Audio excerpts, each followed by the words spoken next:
Veja o que você precisa cuidar para não errar no processo de seleção dos colaboradores. Estava passando em frente a um estabelecimento comercial e havia um cartaz em frente à loja com o seguinte comunicado: seleciona-se currículos. Fiquei pensando, por que não seleciona-se pessoas? E ao mesmo tempo fiquei me perguntando, quantas pessoas potencialmente qualificadas ficariam interessadas por essa oportunidade? E na mesma semana, eu visualizei esse chamado nas mídias sociais. Se você se interessa por moda, nós temos uma oportunidade de trabalho para você. Venha até a nossa loja ou encaminhe o seu currículo. E aí deixava os endereços para os contatos. Ambos os estabelecimentos comerciais tinham as mesmas características. Porém, a forma como essa segunda empresa investiu no chamado foi muito mais atrativa. Existe uma frase, que eu não sei de quem é, que diz: não corra atrás das borboletas. Plante uma flor em seu jardim e todas as borboletas virão até você. E assim também é o processo de seleção de uma empresa. E por que fala-se em processo de seleção? Porque são etapas que precisam ser pensadas e estruturadas. É como se você estivesse chegando na fase adulta e desejasse encontrar sua alma gêmea. Se você fizer esse processo de qualquer jeito, ou seja, sem nenhum critério, é muito pouco provável que acertará. E não é por acaso que uma grande parte dos casamentos não são funcionais.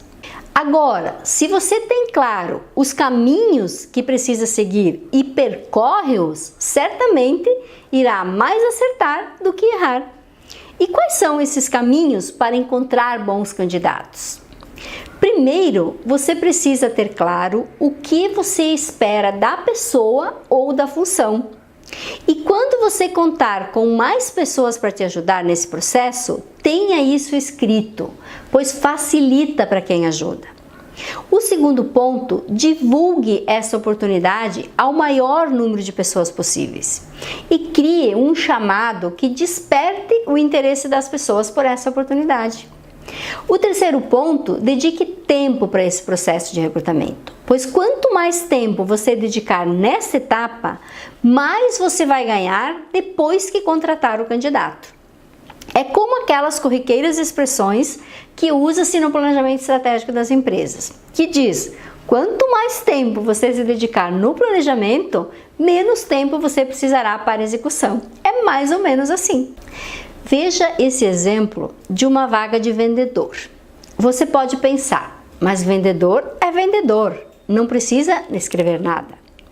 Mas tem vendedor que só vende, tem vendedor que vende e recebe, tem vendedor que vende, recebe, controla estoque, tem vendedor que vende, recebe, controla estoque, arruma vitrine e assim vai. Agora eu te pergunto, é tudo a mesma coisa? Talvez você até pense que sim, porque você toma referência como exemplo, que iniciou a empresa fazendo todas as atividades ou se tornou gestor fazendo tudo. Só que essas características não são da grande maioria das pessoas. E é muito pouco provável, se a sua necessidade for este último exemplo, que você encontre muita dificuldade de encontrar um candidato com todas essas características. Esse exemplo que eu estou falando refere-se ao primeiro item que eu acabei de citar, que é a clareza do que você precisa. E por quê? Porque selecionar uma pessoa, por exemplo, que trabalha diretamente com o dinheiro da empresa, requer alguns cuidados específicos. Não que os demais não requeiram, mas é como você colocar um alcoólatra cuidando de uma adega. Você vai concordar comigo que a tentação para essa pessoa é muito grande. E não necessariamente ela se sentirá tentada em outro lugar. Então, essas são as razões pelas quais demanda esses cuidados. E quando você, como gestor, especifica essas características, facilita o processo para você e para quem te ajuda nesse processo de seleção. porque são coisas importantes de se observar nos currículos ou até mesmo nas entrevistas. Um dos maiores erros que os gestores cometem quando não contam com experts em RH para ajudar no processo de recrutamento e seleção é não divulgar muito a vaga para não atrair muitos candidatos. Concordo que entrevistar muita gente ou analisar um número muito grande de currículos demanda tempo e muitas vezes é um saco, porque parece que as pessoas não tão boas vêm em bando. É comum, por exemplo, fazer 20 entrevistas e não encontrar a pessoa que gostaria.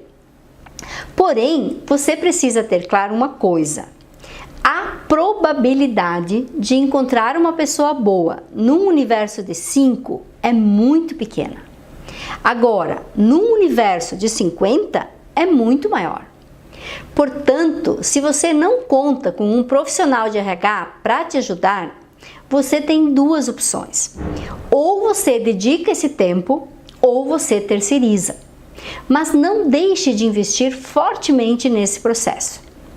Outro fator importante é que, quando você divulga maciçamente uma vaga, você acaba fazendo uma pesquisa indireta de como a sua empresa é vista no mercado para se trabalhar. Quando você divulga a vaga e aparecem bons currículos, é um ótimo sinal, mesmo que depois você não consiga cobrir a proposta desse candidato. Agora, se você não consegue atrair as pessoas que você gostaria, é sinal de que a empresa precisa rever duas coisas: ou o seu grau de exigência ou o seu processo de recrutamento e seleção. É comum, por exemplo, quando uma vaga é divulgada de forma sigilosa, ou seja, sem o nome da empresa, o candidato no contato dizer: se for para essa empresa ou se for com essa pessoa, eu não quero trabalhar. Isso são reflexos de que algo necessita ser repensado.